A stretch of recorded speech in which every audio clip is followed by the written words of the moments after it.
Hello, everyone, and welcome to another episode of the Wise Decision Maker Show, where we help you make the wisest and most profitable decisions. Today, we'll talk about the wisest decisions on how to maximize hybrid work productivity, specifically what employees should do at home. Let's talk about hybrid work and its productivity benefits.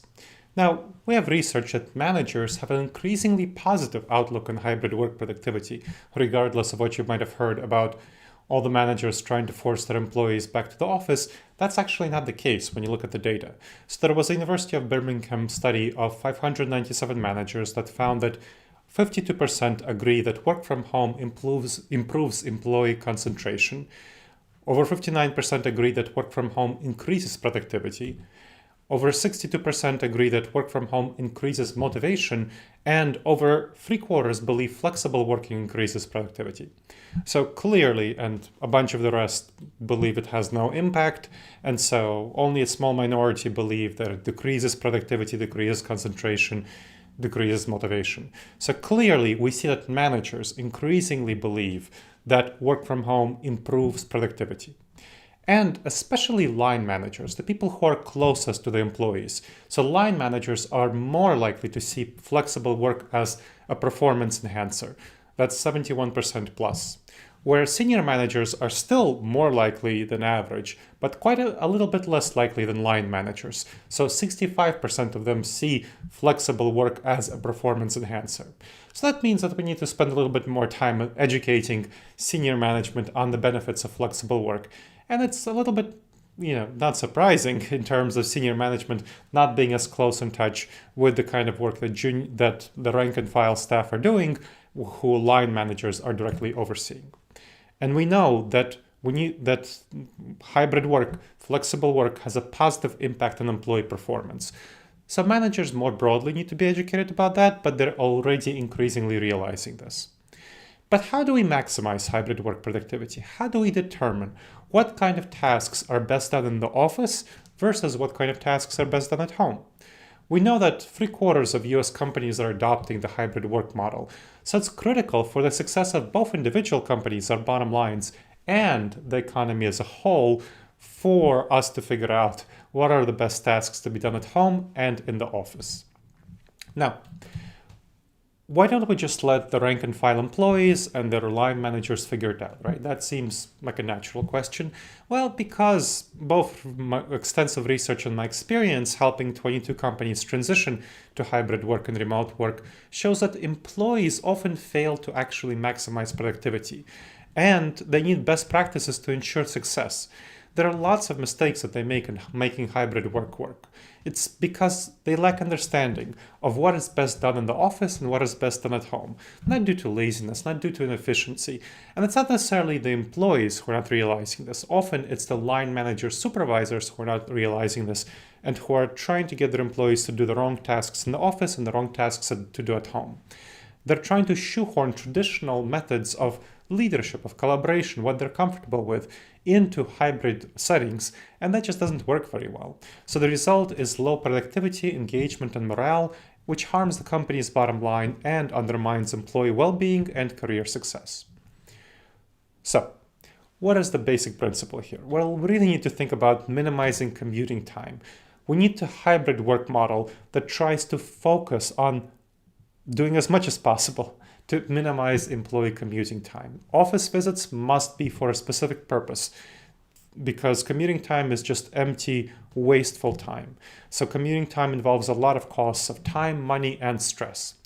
And we see that there's a Hubble survey, for example, where 79% of respondents cite commuting time, the lack of a commute, as their favorite part of working from home. And another survey from Zebra shows that over a third of Americans, 35%, are willing to take a pay cut for a shorter commute. And of those, 89% are willing to accept an up to 20% pay cut, which is pretty huge. Commuting time takes a while. So the average commuting time is over half an hour each way, so over an hour per day.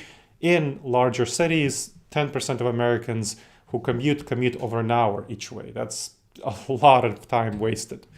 And so we want to be thinking about how to address this problem in terms of time, but also in terms of money.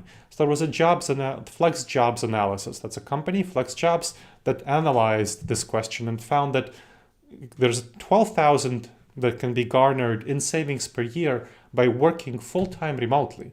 And how's that coming about? What's the 12,000 from? Well, there's savings on transportation expenses, gas, car maintenance, parking, that's expensive. Then there's savings on all the types of professional clothing and eating out that you have to do when you're in the office.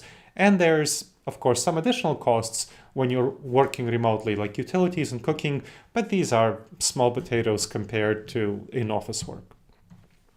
Now, we know that commute time harms productivity. So peer-reviewed research links longer commutes to lower job satisfaction, increased strain, worse mental health.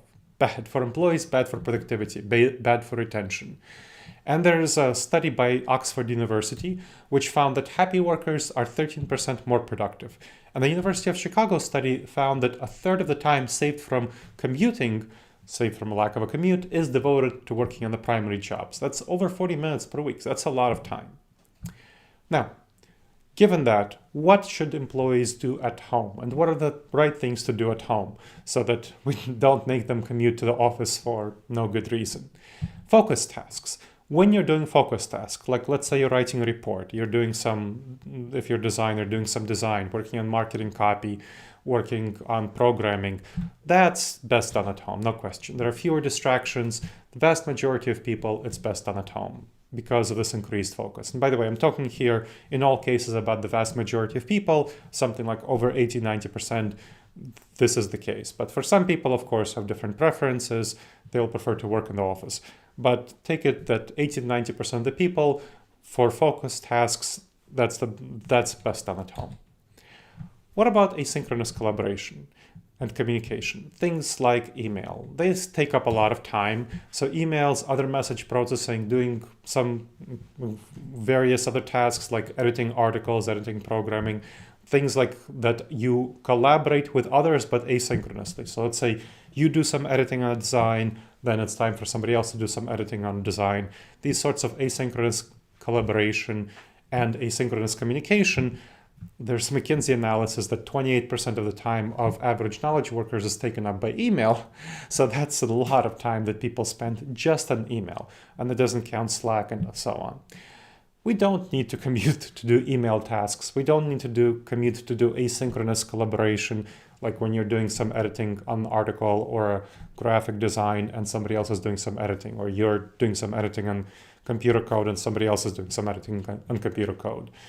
There's no reason to do that in the office. That's best done at home. And finally, virtual meetings. So there's no reason for people to come in to the office to sit in their cubicle or in their open office, especially, that's bad, and do a virtual meeting when they're distracting others by talking. Now, there's a Slack survey that found that 2 hours a day on average are spent in virtual meetings for the typical knowledge worker.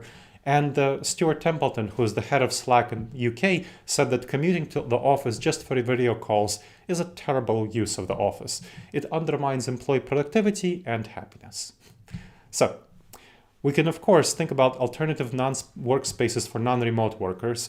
So if there are some workers who have bad home offices, then employers should provide an alternative workspace for employees who don't have that quiet, comfortable home office, or who have a difficulty drawing work-life boundaries. For example, they can provide office space in their office, so employees can come to the office if they need to, do some work there, like on email and so on, or they can provide co-working spaces.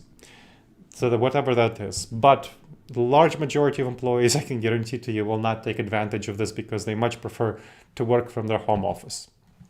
So maximizing hybrid employee productivity is something that we really need to think about, and that involves making sure that office-based activities, when you're requiring employees to come to the office, that these activities outweigh the burden of commuting. Because most activities that an employee does, if email takes up 28% of their worker time and average workers are for 2 hours a day in meetings, considering that's, out of an 8-hour workday, that's 2 hours, And so that's another 25% of their time. That's already over half their time. And a bunch of the rest of the time, 30% or so on, or so 30 to 40% is taken up by the focused work, like writing reports, doing designs, writing articles, writing copy. Only 10% of the time is taken up by more intense collaborative tasks, 10 to 20% of the time. So most activities, the large majority, are better done at home. These focused tasks, asynchronous communication, and video meetings. So the substantial majority of time should be spent working remotely. Something like only 1 day a week on average is the right time for people to be in the office. And that's how you maximize hybrid work productivity, through figuring out what is the best work to do at home. I hope you've enjoyed this episode of the Wise Decision Maker Show. Please make sure to subscribe to the show wherever you check this out, and make sure to leave a review for the show. It really helps us improve the show, and it helps other people discover the show. My name is Dr. Gleb Tsipursky. I'm the CEO of Disaster Avoidance Experts, the future of work consultancy that sponsors the Wise Decision Maker Show, and I look forward to seeing you in the next episode of the Wise Decision Maker Show. In the meantime, the wisest and most profitable decisions to you, my friends.